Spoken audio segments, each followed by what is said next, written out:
Hey, welcome to the podcast. Again, I am Joel here with my dad. And I'm Rick. And what do you want to talk about today, Joel? What's on the agenda? Well, we're doing the parenting thing.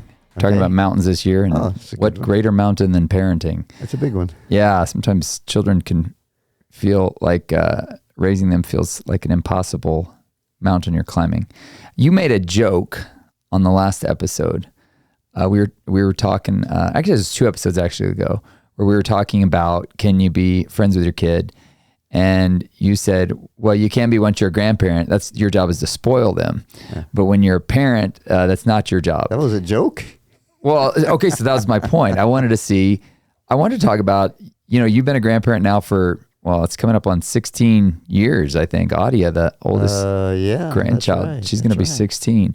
Yeah. So I want to talk about grandparenting. I want to talk about how do you be a good grandparent?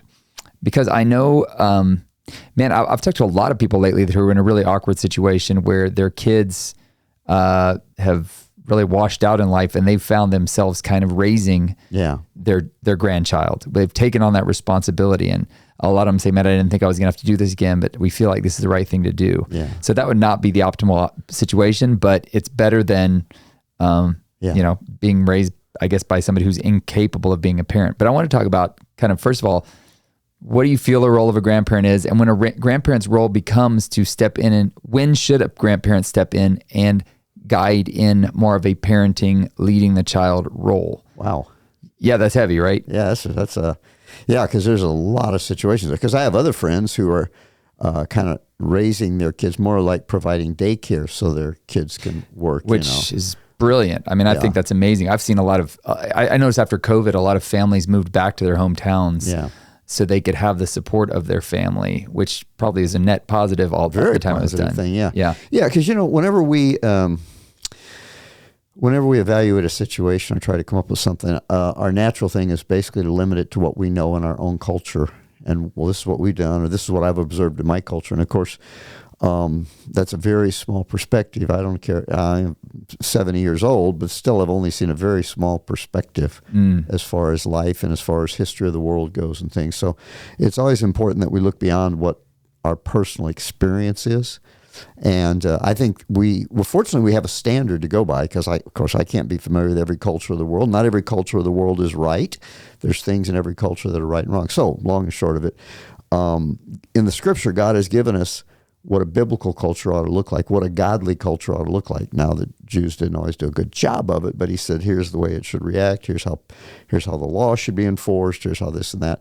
So we can go back to the scripture, and you find that in our culture, the involvement of grandparents is kind of an optional thing. That's kind of nice, but if I get a better job cross country or whatever, it just whatever. We're a very mobile society, more than most. Many families, this is what's going on in Gaza today. My great-great-great-grandfather lived here, and my grandfather lived here, and it's not easy for me to just give up this land because I'm a part of it, it might say. So anyway, the long and short of that is that it's a very positive thing, and I believe it's a godly thing that our kids are influenced by more than one generation, and a multi-generational impact is really important. Yeah, and like what you were saying, it's probably an overall positive thing that COVID drove families kind of back together again. Yeah. It makes me think, it's kind of ironic we're talking about COVID, but it also makes me think of China, the longest civilization, 5,000 years of civilization. And traditionally, the grandparents move in with the family, like pretty promptly, to be part of raising the children. And you see, it's been this consistent 5,000 years of civilization. And you wonder if part of that is the honor your father and your mother, that you may live long upon the earth. When you honor God's principles, now what's interesting is for the first time in China's history, they're having literally in the first time in 5,000 years, they're creating retirement old folks homes because they had a one-child policy for many years. Yeah. And they raised little worker bees that want to sort of be capitalist communists. And so they're all working and nobody wants to care for their family anymore. So they've got a unique problem on their hands for the first time in civilization. But traditionally, the grandparents were revered. They were respected as bringing something to the table. And not only that, they were brought into the home and they obviously helped with their part, but the family also helped care for the grandparents. Yeah. And China is beginning to suffer the consequences of that economically, socially in all different ways. Of not having that anymore. Of not having that generational influence, and of their, one-child policy as well. So, and in fact, economists are concerned about the U.S. because we haven't had a one-child policy, but we certainly have put a thumbs down on reproducing and having children. You're destroying the world. You're filling the world with all these little bitty creatures that are going to destroy the world. It's nuts. But anyway, that's not the point. Yeah, I was going to say, we can do that on another topic. I want to talk about grandparents. Grandparenting. Yeah. It's interesting because, again, one thing we do know from Scripture and from more established cultures is that the influence of grandparents is very important because, again, like I opened up with, the idea that it's important that we have a longer perspective on the world than just what we've seen. Mm-hmm. And I think there's a connection here. When I was pastoring, I would use some examples, and you and Jonathan say, Dad, you got to pick another example because nobody even knows what you're talking about. Everybody remembers where they were when John F. Kennedy was shot. No, a whole bunch of people weren't even alive. So you're talking generational relevance. So generational understanding, because we can think something is so, it's always been this way. Well, no, it really hasn't been. In my lifetime, I've seen a lot of change that a lot of people think, well, it's always been this way. And so that generational influence is important, that we get a broader perspective than just what we live. Now, as far as, right or wrong, I'm not real sure about this one, but I know our approach has kind of been to kind of be there as an advisor. In other words, we're not going to impose upon you. If we see that you're really doing something kind of damaging, we might kind of step in and say, hey, why don't you consider this from this perspective? Doing something damaging to your child, wrong. Right? That you're seeing. Okay. Yeah. But fortunately, all three of our, you three guys, and Kara, two guys and a gal, are, he's doing a really good job. In fact, sometimes your mom and I look at each other and go, man, they're doing a better job than we did, I guess because we could see all of our flaws and all of our faults, But I was thinking about this the other day because I was thinking about with Elise and stuff she's learning from you. And she's like, oh, Papa taught me that. I'm like, oh, good, because I didn't think to teach you that. But it made me think of my Papa, which is what we called my mom's dad, and how much time I spent with him when I was right about her age, 9, 10, 11. I mean, he put me to work mowing lawns. He'd take me everywhere. I mean, he like everything I would do with him. He taught me when you shake somebody's hand, you look them in the eye and you shake with a firm handshake. You never taught me that, right? But he did. And I thought, wow, there is that element of there's so much to learn. I don't know that one person can teach it all. And that is the gift of grandparents. If they are active and available in their life, hopefully they're teaching these values like hard work. Like my grandpa, he would pay me, $1. Back then it was $1 to mow the lawn, $1 to go out and trim the trees or whatever. And that really taught me the value of work. And Elise is begging for that now. And I'm realizing, Papa was that for me. What she's learning a lot of different stuff from you. Like she was telling me something today. She's like, oh, Papa read me that story. I was like, I didn't even know y'all had done that. So there's this element of, it's got to be a multi-angle approach in teaching a child, and she's going to receive stuff from you that even if I say it, she wouldn't receive it from me. Well, that's true too. Yeah. Yeah. And the other side of that is that when we're with our kids as a parent, we're with them all the time. I know. And we many times don't observe, objectively to be able to really see an area where something maybe needs to be done. That's true, man. Because it's so hard when you're in the trenches. You're like, just trying to get through the day. Yeah. But you can see kind of long. I often come to you and go, Dad, I'm really concerned about this. When you're like, and you'll often say, not from what I've seen. I don't think you need to be concerned about that. I usually go the other extreme. I'm worried about stuff that maybe I don't need to worry about yet. Yeah. Well, and so again, there's that other perspective. So again, we try not to really step in because, again, she is your daughter. She's our granddaughter, but you're with her all the time, and in other words, she's kind of a mix of you and Emily.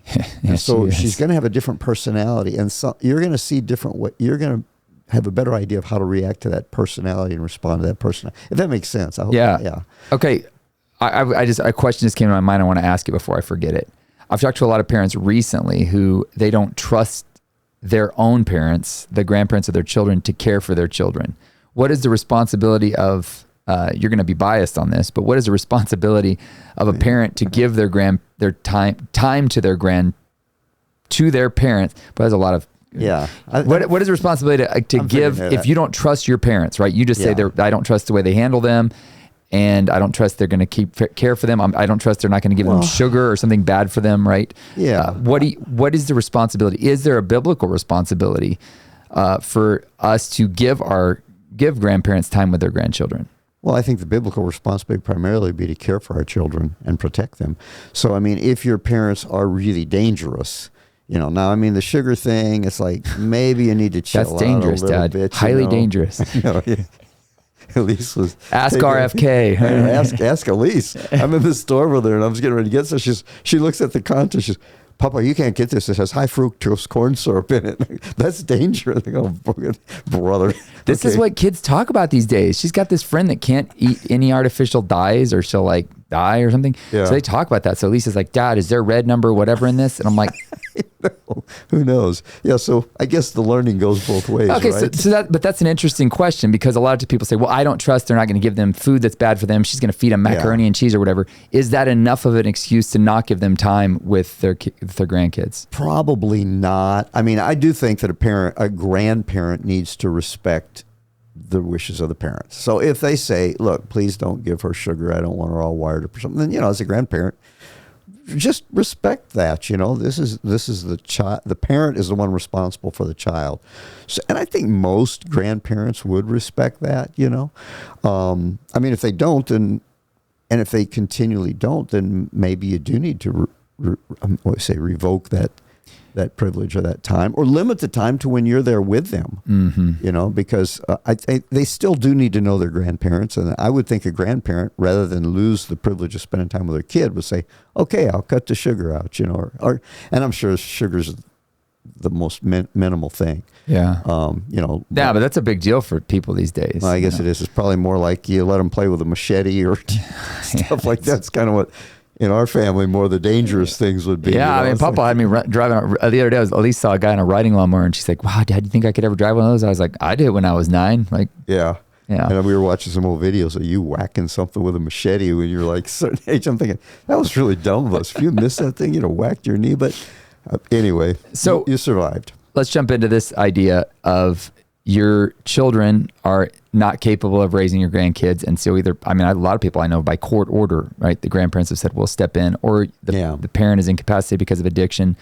What is the grandparent's role? Do they take on the role of a parent at that point, or do they still have to, how do they navigate that? Well, that's a tough one. I don't really know. I would think you couldn't step in as a grandparent if you're going to do that full time though, because you've got to have the authority to be able to discipline, and you can't step in with hi, I'm the fun one to be here with. You got to step in with the authority to be able to do what's necessary, because a lot of times with your kids you have to do things they're not going to like, and they're going to not like you when you do it. Which we talked about that in that 2 episodes ago about respect precedes love. Your kids have to respect you before they love you, right? Yeah, exactly. And they don't really understand love anyway, so you just have to do what's right for them. Now, do it with the right attitude, do it with a loving and a kind attitude, do it nicely, but you just have to do it. And the thing is, when you have the authority, you don't have to get upset. You don't have to be mad. You don't have to be ugly about it. You have the authority. Just step in, and this is the way it is.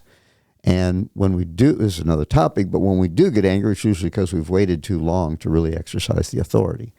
And so but anyway, to answer your question, I would think you'd have to step in as a parent, recognize you're a grandparent, because you're not going to have the energy to. So that's my question is it, say you don't feel like you've got the capacity, the energy to step in this role. Is it a moral obligation to step in? I don't really think it would be. I think it'd be more of a love, familial desire to do that, to raise your kids, I'm flashing through the Rolodex here. Again, a reference nobody understands. Trying to think of a scriptural reference. You're running through the hard drive. There you go, the hard drive. Mine's more of a Rolodex. Yeah, it's pretty slow. I mean, that's the thing. It's like when family cultures and family structures fall apart in terms of the way that they were ordained to be, right? Yeah. Like they were set up. You face all these new sorts of complicated problems. My father-in-law always says this: sin complicates life. Oh, it does. So it's the idea that there's the ideal, but then there's also these challenges we face of you have to deal with the real. And I mean, one that just popped up is the idea of if a woman's husband died, the brother of the husband would step in to care for that family and take on responsibility for that. So there is some biblical precedent for it being a responsibility. Now, that's not the parents, but that would be a brother. Of course, if there's no brother involved or something, it just complicates life. And sometimes, here's the thing: is there's the ideal. Boy, this would be wonderful. This would be perfect. But then there's reality. Yeah. And sometimes you just have to live. Well, not sometimes. Always, you just have to live with reality. Don't take your eye off the ideal. This is what we love. This is the way we'd like it to be. And we're going to try, and even if though we're having to live in reality, let's see how close we can come to the ideal. But you got to live with reality. And sometimes it's just, it's messy. It's ugly. It really is. Life's not that clean when we, as we all are, when we involved in sin. So final question, what's the best part of being a grandparent? Best part of being a grandparent.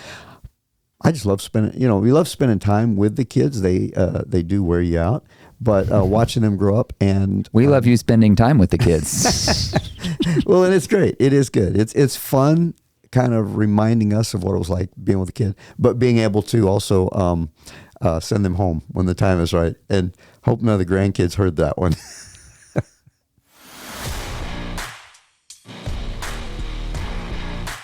Thanks for listening. Please consider sharing this with your friends on the platform of your choice. For more from Joël Malm, visit joelmalm.com. For more from Rick Malm, visit rickmalm.com. Our podcast music was produced by Alex Burleson.